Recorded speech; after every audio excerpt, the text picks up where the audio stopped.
La ciencia del depende.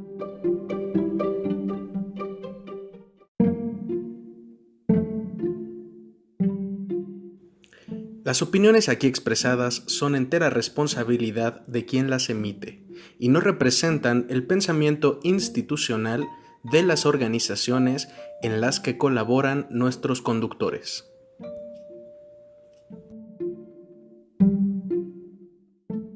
Bienvenidas y bienvenidos a una emisión más de La Ciencia del Depende, el podcast que ya vio la otra película del Escuadrón Suicida y volvió a salir vivo de ella. Yo soy Víctor y como cada semana estoy acompañado de mi compañero, amigo, colega, factor protector otra vez, fíjate, Alejandro. ¿Cómo estás? ¿Cómo te va? ¿Qué ha pasado? Todo bien, en efecto, ya la vimos, salimos vivos. ¿Aprobamos, dices? ¿O Y vemos? si usted no reconoce este gag, si usted no reconoce este comentario que se acaba de hacer, el año pasado se subió otros temas de suicidio muy importantísimos. Debería ir a escucharlos, claro que sí. Y mira, allá se hace un chiste muy similar. Exactamente. Que si no los he escuchado, ¿cómo se atreve? Porque qué risa en ese momento, qué risa otra vez. Yo nunca terminé de entender por qué hay otra película, pero... ¿Pero le salió mejor? o sea, sí. Eso sí, tienes razón. Todo bien, aprobamos, dices. Porque Víctor, ñam ñam. Fíjate, sí. Y a propósito de... o sea, esto no está saliendo por la película, fíjate. Nos está patrocinando, dices. Nos está patrocinando la película. No. Ojalá DC me Ojalá. patrocinara. Pero no. Vamos a hablar de esto por... recuerde usted que el 10 de septiembre es el Día Mundial para la Prevención del Suicidio y normalmente se asume que todo el mes de septiembre pues es el mes del suicidio, ¿no? Entonces por eso estamos hablando de esto. Y espérelo todos los fines de semana de septiembre al menos. Vamos viendo. Algunos por lo menos. Por lo menos Otros. Este y otros. Vamos viendo. Bien, y justo por eso es que hoy vamos a retomar este tema. En particular, hoy, Víctor, ¿qué te parece si hablamos acerca del riesgo suicida? Perfecto, excelente. El riesgo de cometer suicidio. Es correcto. Ya en la emisión pasada de suicidio, abarcamos algunos puntos, checamos algunas anotaciones. Hablamos como de generalidades, ¿no? Uh-huh. Y se dijo que pues varias cosas se puede hablar al respecto de suicidio, pero que iba a ocurrir más adelante. Ya este es el momento, aquí estamos. Más adelante, un año después. Un año después, que aquí seguimos. ¿Quién lo diría? Fíjate, aquí andamos. Y vamos a hablar de cosas más específicas, ya no tanta generalidad, sino particularmente vamos a hablar, ya como su tío lo ha dicho, del riesgo suicida, pero sus características, dices tú. Recordemos también que hay una serie de mitos alrededor que ya se abordaron previamente, por lo cual ya no debe ser sorpresa que hoy sí hablemos de suicidio. Es correcto.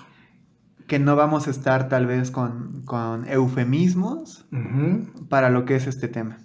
Bien. Claro y directo, dices. Claro y directo. Perfecto. Ojalá. Ojalá. Ya veremos. Y bueno, primerísimo, la importancia de conocer los niveles de riesgo suicida. Número uno, si usted es psicólogo, pues porque es importante saberlo, ¿no? Normalmente somos los que están ahí, los que la gente pensaría que son los que tendríamos que afrontar ese tipo de situaciones, ¿no? Y punto que sí. Ojalá. Vamos viendo, ojalá que sí.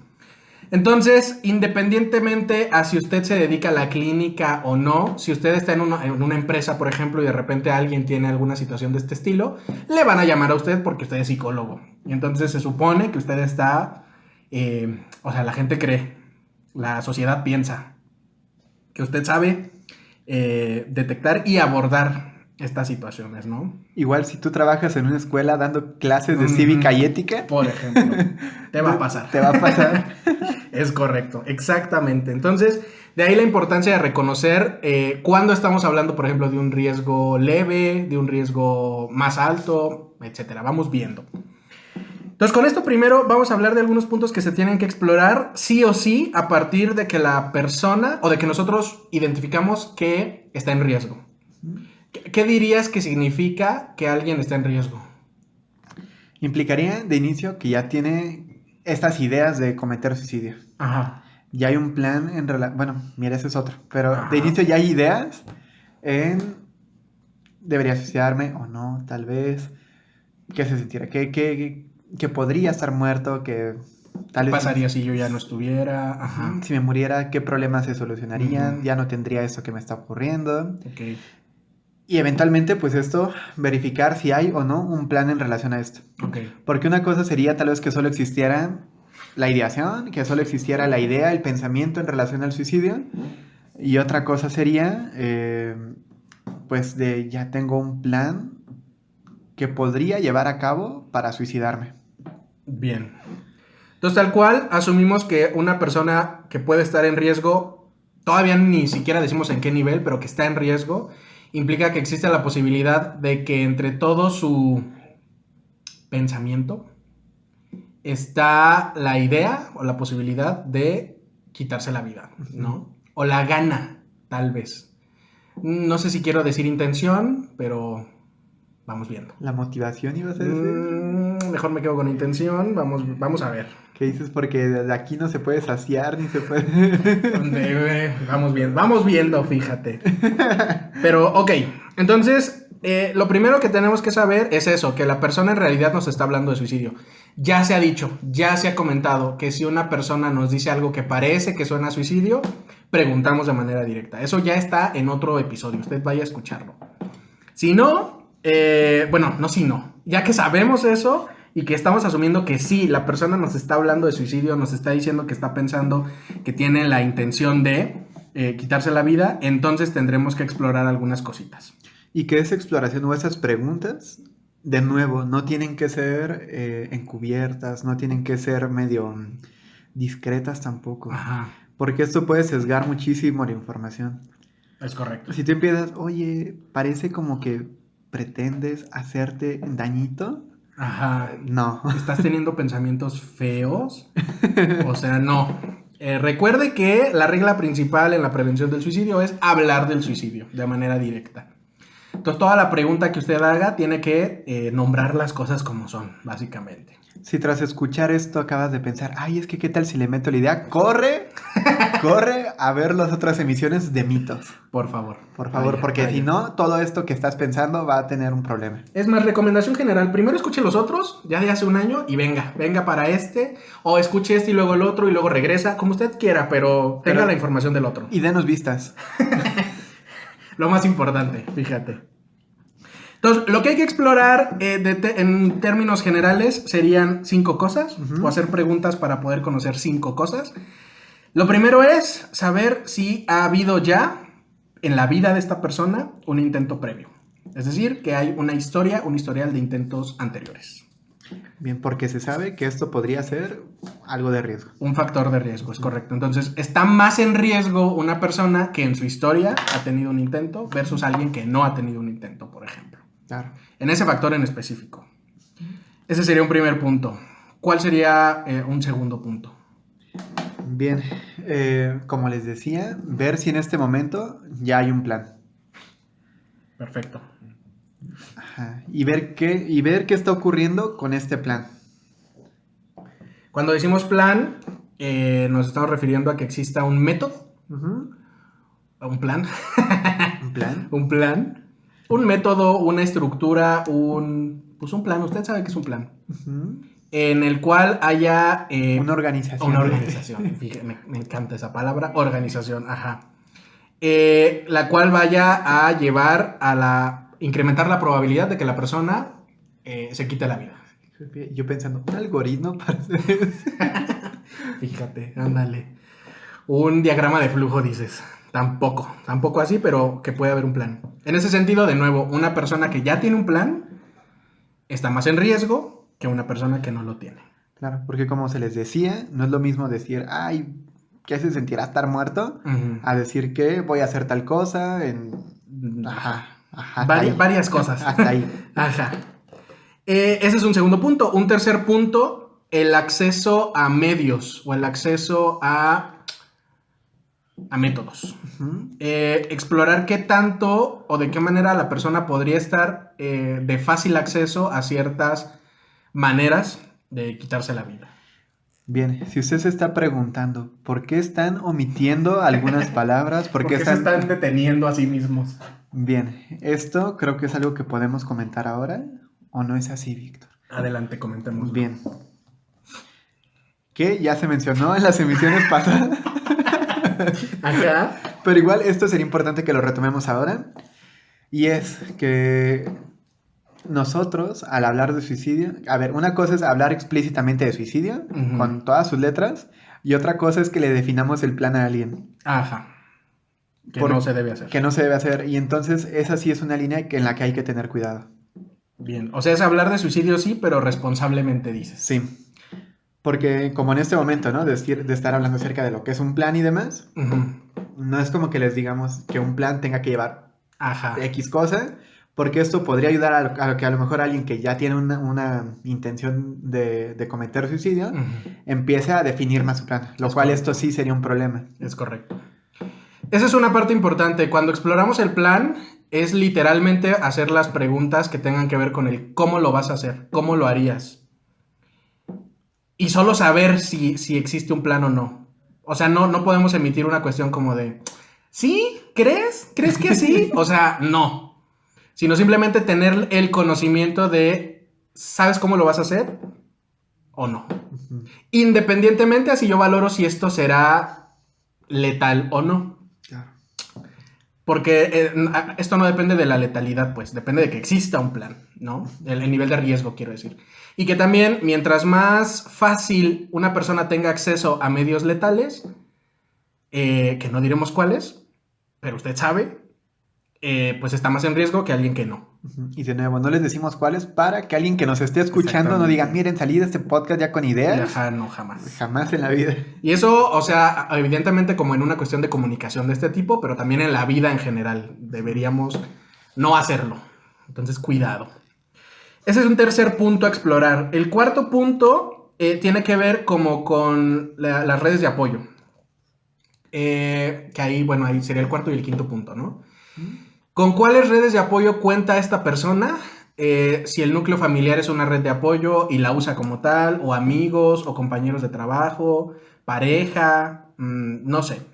Y ver en qué condiciones están estas redes de apoyo. Es correcto. Tristemente, muchas veces algunos grupos que deberían ser redes de apoyo podrían terminar siendo más bien factores de riesgo. Es correcto. Entonces, podemos decir, claro que sí, me puedo apoyar en mi familia, cuando a lo mejor la familia es un factor Muy fuerte, de riesgo. O a lo mejor decir, bueno, claro que con mis amigos, pero a lo mejor estas amistades tienden igual a ser una situación de problema. Uh-huh. Entonces, sí, más bien como esto, ¿no? De valor, ¿qué redes de apoyo, con qué redes de apoyo cuento y en qué situación se encuentran estas redes de apoyo? Como que tan útiles podrían ser para esto, ¿no? Ajá, porque igual puedo decir, claro que sí tengo una familia de 20 personas y que a lo mejor una o dos sean las de las que sí me puedo apoyar. Bien, eso es una parte importante, ¿no? Como explorar eso, saberlo, porque en este sentido, mientras menos redes de apoyo o más disfuncionalidad haya en esas redes, pues será mayor el riesgo, ¿no? Y en el quinto punto, el conocimiento de la intención, o sea, ¿qué otras personas en el mundo y en tus redes, por ejemplo, saben esta intención? ¿Quién más está enterado de que estás pensando esto? ¿Quién más está enterado o enterada de que notas esta intención, estas ganas? O sea, ¿qué otras personas lo saben? ¿Con quién más lo has comentado, no? Y eso también es importante porque nos ayuda a poder saber si la red está siendo utilizada como de manera correcta o adecuada o varias cosas. Claro.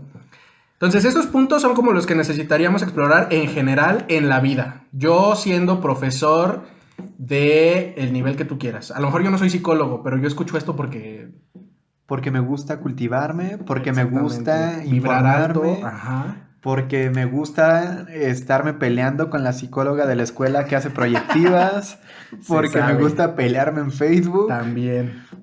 Porque... Qué bueno. Y entonces usted dice, yo no soy psicólogo, yo soy, el maestro de cívica y ética. Es el maestro de taekwondo, dice. Ajá. Pero si usted se encuentra en una situación de este estilo, usted puede explorar estas cosas. O sea, cualquier persona puede explorar estas cosas, ¿no? De manera genérica, de manera ahí como general. Un padre de familia, alguien de enfermería, quien sea, básicamente. Ahora, Eso digamos como en general. Y obviamente si cualquier persona lo puede explorar, pues más un psicólogo, psicóloga, psicólogue. Ahí vamos viendo. Psicólogos.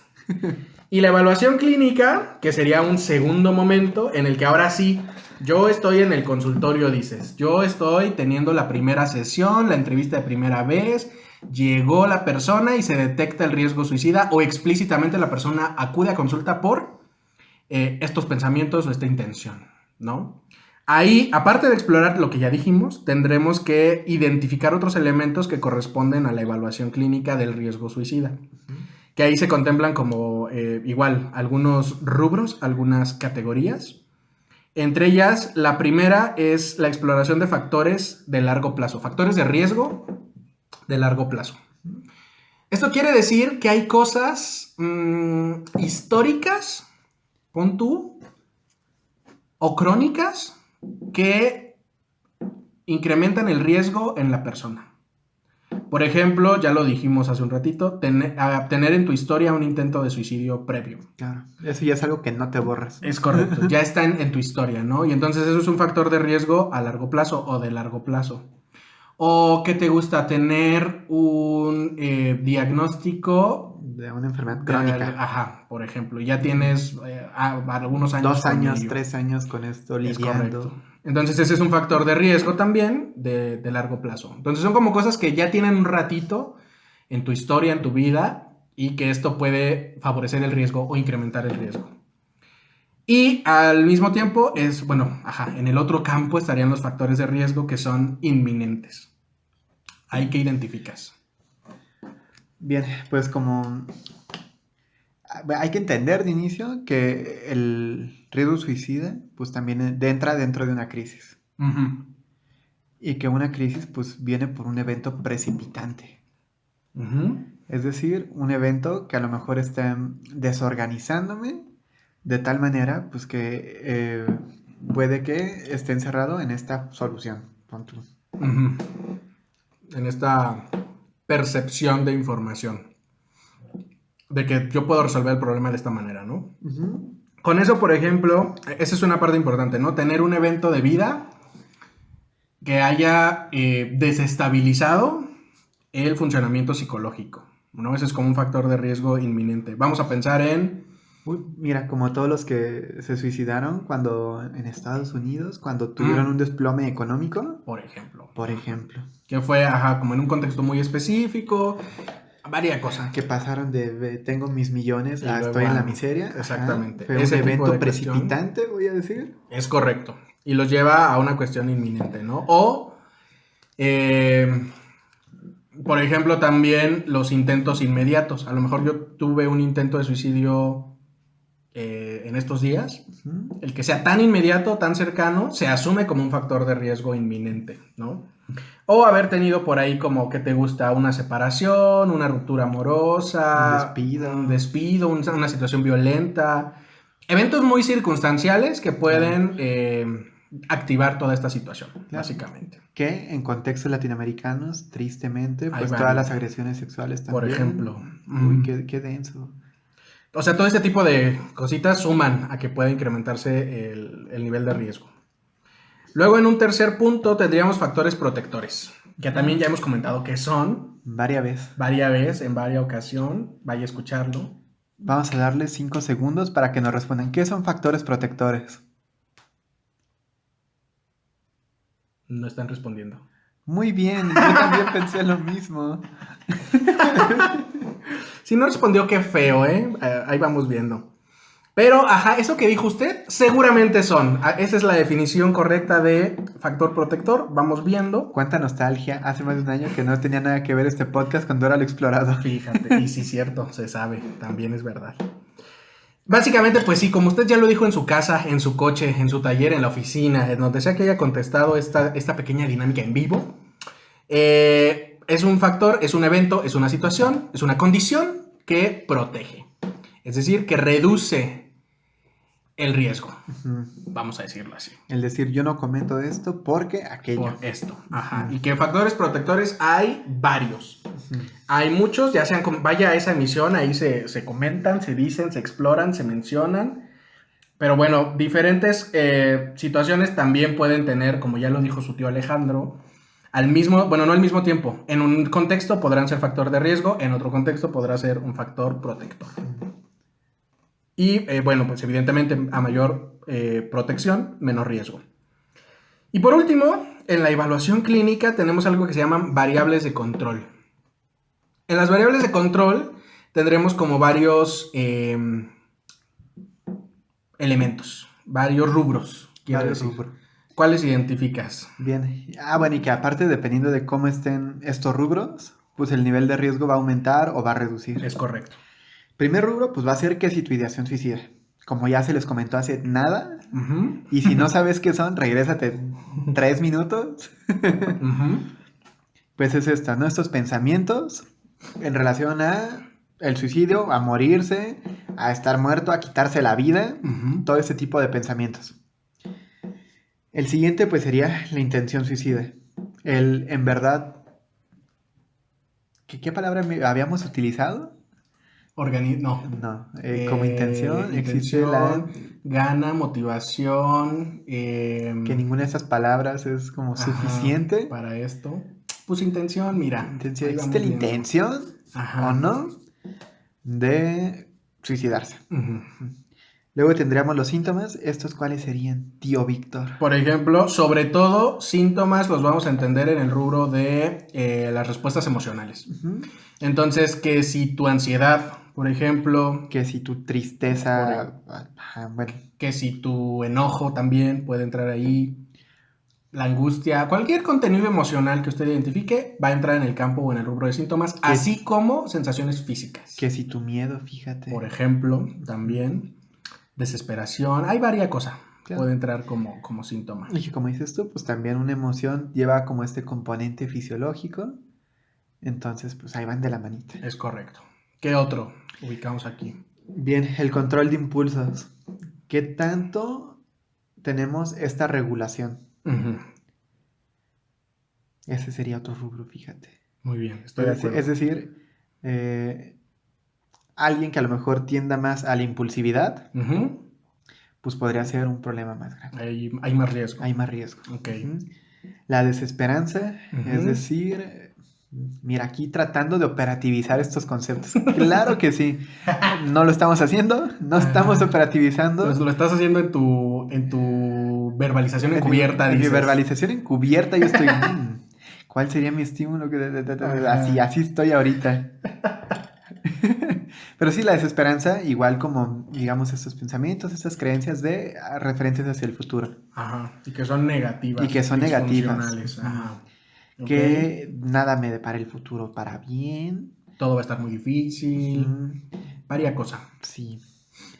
Y pues el contexto en el que te encuentras. Uh-huh. Es decir, acuérdense que todo lo que ocurre pues en un contexto. No estamos aislados de nada. Uh-huh.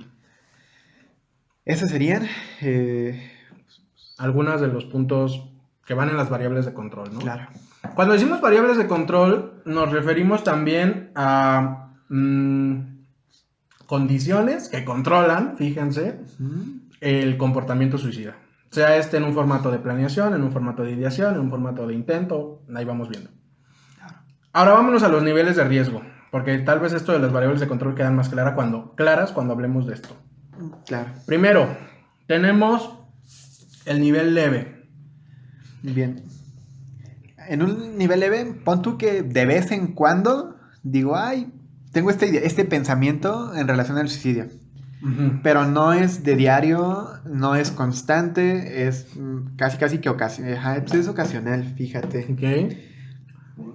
O sea, podríamos decir que hay ideación suicida, ajá, pero es poco frecuente, poco duradera, poco intensa, también puede ser. Y que en este pensamiento, en esta idea, no hay un plan. Es correcto. No hay un plan. O no hay intención. Uh-huh. También puede darse esa situación. Sí. Eso digamos como con lo que implica estas características. También en el nivel leve podríamos encontrar que hay múltiples factores protectores. Uh-huh. Hay muchos y son identificados por la persona, ¿no? Claro. Es decir, la persona sabe que son varios y los logra identificar y dice, pues con fulanito, con tal y tal, claro, puedo yo apoyarme. Y a nivel de factores de riesgo, podríamos decir que hay pocos factores que son crónicos y poquitos agudos también. Y por ejemplo, en cuanto a los síntomas, también tendríamos que son síntomas mínimos en intensidad, en duración, en frecuencia. Claro. Sí, porque acuérdense, el estar triste, el tener miedo, no es que sea un problema. Más bien, si esto fuera muy intenso, si esto fuera muy frecuente, si esto durara mucho tiempo, ahí sí hay un problema. Pero en un nivel de riesgo leve, pues digamos, entran en una frecuencia pues no tan constante. Su intensidad tampoco va a ser tan alta. Bien. Y por último también, me parece, en el nivel leve, aparte de factores de riesgo, factores protectores, las variables de control y las características, el control de impulsos. Podríamos, digamos que a partir de la evaluación clínica, podremos ver que hay cierta evidencia histórica o contextual de que la persona tiene control de impulsos, de que lo está ejercitando o ejecutando de una manera correcta, ¿no? Funcional, vamos a decirlo así. Entonces, si la persona cumple, digamos, con este perfil o tiene estas características en su riesgo suicida, estamos hablando de un nivel de riesgo leve. Ahora nos iríamos a un nivel de riesgo moderado. ¿Ahí qué pasa con las características? Bien. Cuéntanos. Esta ideación, estos pensamientos ya aumentan en frecuencia. Ajá. Incluso puede llegar a existir un plan. Pero es un plan vago. Poco estructurado. Difuso, como que... Tal vez no letal. Y que además, pues, sigue sin haber una intención real. Bien. O hay una intención baja, está disminuida, ¿no? Sí. Que hay, por ejemplo, con lo que dice Alejandro, es cierto, la ideación suicida puede incrementar un poquito en su frecuencia, pero sigue estando limitada en su duración o en su intensidad, por ejemplo. Eso con estas características. Pensando, por ejemplo, en los factores protectores. Siguen existiendo, pero son poco identificados. O sea, a lo mejor los factores protectores ahí están, pero no los identifica la persona. Este es un buen momento para que te preguntes, ¿cuáles son mis factores protectores? Exactamente. Fíjate, los tengo identificados, los uso como tal. Mira, cuestiones que... pausa este podcast y ponte a pensar. Anótalos en una hojita en tu teléfono si quieres. Y ya. O sea, y contacta con ellos. Y contacta con ellos. Claro que sí. Esto con los factores protectores. Y los factores de riesgo, aquí sí podríamos decir que a lo mejor hay factores de riesgo que son crónicos, que ya están de base, que ya existían, pero incrementan un poquito más los agudos, o habría más estos que son como más circunstanciales o más agudos. Podríamos decir que los síntomas afectivos siguen siendo mínimos, pero ya incrementan o en su duración, o en su intensidad, o su frecuencia. Y el control de impulsos todavía se sigue manteniendo, pero de repente podría fallar un poco en algunas condiciones. Tienes tu escapadita, dices. De repente, ahí se te va la mano y el impulso va. Ahí está. Ahí está. Y pasa, puede pasar, pero no es lo que predomina, básicamente. Que es de repente él, híjole, se me fue la mano. ¿Y por qué hice aquello? Ajá. Estos deslices en tu control de impulsos. Es correcto. Y por último, el nivel de riesgo alto. ¿Ahí qué características veríamos? Bien, mira, en general va todo esto para donde mismo. Ajá. Los pensamientos van a aumentar. La planeación ya puede estar mucho más estructurada, puede estar mucho más concreta. O ser más letal también. Y ser más letal. Ajá. Y ahora sí, ya puede haber una intención. Ya una muy fuerte. Muy fuerte. Los síntomas igual ya son importantes. Es decir, toda esta respuesta que ya habíamos comentado ya aumentó su intensidad, ya aumentó su frecuencia, su duración. O sea, ya se vuelven disfuncionales de alguna manera. Sí. Y también ahí, por ejemplo, podríamos ver que ya el control de impulsos es pobre. Es limitado, está en déficit el control de los impulsos. A nivel de factores de riesgo, tenemos múltiples factores de riesgo, sobre todo de corte agudo, más los de corte agudo. Y los factores protectores son mínimos. O de plano no existen, o es muy poco probable que la persona los identifique. Entonces para la percepción de la persona, podrían ser nulos, como si no existieran, básicamente. Me gustaría comentar, si usted considera que requiere atención psicológica, Ajá. Les vamos a dejar algunos números, pero primero nuestros anuncios. Es correcto. Creyeron que ya. Mira, no iba a pasar. Creyeron que ya no iba a pasar. Acuérdense que pueden seguir La Ciencia del Depende por Instagram, por Facebook. en un Twitter que está muerto.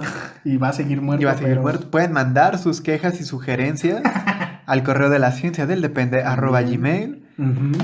Acuérdense Y que están en TikTok. Los TikTok. TikToks están pegando durísimo. Estamos triunfando en TikTok. El tío Víctor y sus manitas estuvieron a nada de declarársele románticamente a alguien. Y si usted se lo perdió por no seguir la cuenta de Fíjate, TikTok, es cierto. qué triste porque ahí hay harto chismecito. Yo ya ahorrando Fíjate, para sí, ser sí. hasta padrino, dije. No tengo dinero, pero algo les apadrino, aunque sea la liga. Es correcto. Varia cosa de ese estilo ha pasado. Si no nos sigue en TikTok, síganos. Si no, por lo menos en Instagram. Ahí se entera usted del chisme. Claro que sí. También recuerde que nos puede seguir escuchando en todas las plataformas de audio. Que si tu Spotify, que si tu Google Podcast, que si tu Apple Podcast, que si tu Anchor, que si tu Overcast y YouTube. Y acuérdense de nuestro hogar laboral. El Centro Integral de Servicios Psicológicos CINSER lo pueden encontrar ya sea como comunidad CINSER en Facebook, como CINSER Morelia en Instagram, otro Twitter que no se usa. Ya en Twitter, ajá. Usted síganos, pero algún día va a tener vida esa red social. ¿Será? Es que hay mucho... está muy complicada. Sí, aparte como que te limiten a 40 caracteres. Ajá. Es como que... Estás viendo que no nos para la boca. Pues cómo. Sí, uno que quiere contar chismecito, ¿qué va a hacer? Puros... No. Todo mal. Dicho eso, que es pues el comercial clásico de aquí de toda la vida, qué bendición. También recuerde que cuando hablamos de suicidio necesitamos identificar recursos de apoyo. Entonces, si usted que nos escucha necesita algún tipo de ayuda, si está en una cuestión de crisis de este estilo, de este tipo, si está considerando quitarse la vida o conoce a alguien que esté en esta misma situación y que requiera apoyo, recuerde que existen algunos números que nos pueden facilitar este apoyo de manera inmediata. La sugerencia siempre es, evidentemente, recibir ayuda profesional, pero habrá circunstancias en las que pues esto se complique por diferentes condiciones y puede usted contactar algunos números que son de apoyo psicoemocional. Pausa esta emisión, vaya por su libretita, saque su teléfono y anótelo. Ahí mismo en las notas del teléfono, en el WhatsApp, anótele. Bueno, el número básico de toda la vida que dependiendo de su estado tal vez podríamos recomendar o no tanto, por varias cosas, varias situaciones, varios chisme, eso ya es harina de otro costal, fíjate. Pero en algunos estados funciona muy bien, en otros vemos el 911. Entonces, si usted, evidentemente es un número de emergencias, una cuestión de este estilo es una emergencia. Entonces puede llamar a ese número y ahí pues le aplicarán el protocolo correspondiente, se hará lo que se tenga que hacer, todo bien. Si no le gusta el 911, puede llamar a otros números que sí son específicos como para apoyo o atención de este estilo.